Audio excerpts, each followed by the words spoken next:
আপনি নামাজ পড়েন, সিগারেট খান না, মদ খান না, গাঞ্জা খান না, জুয়া খেলেন না, তবু আপনার বন্ধু বান্ধব নাই না? আপনার মতো কিছু লোক আছে যারা সিগারেট খায় না, মদ খায় না, গাঞ্জা খায় না, জুয়া খেলে না, তাদের কিন্তু প্রচুর বন্ধু বান্ধব, কিন্তু আপনার নাই। এটার কারণটা কি? এটার কারণ হচ্ছে একটা, আপনি অন্যায়ের প্রতিবাদ করেন, মদখোর গাঞ্জাখোর জুয়াড়িদের প্রতিবাদ করেন, তাদের বিরুদ্ধে সবসময় আপনি থাকেন।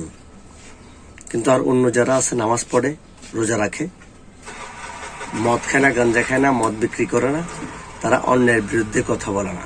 আর সেই কারণেই তাদের বন্ধু বান্ধব বেশি।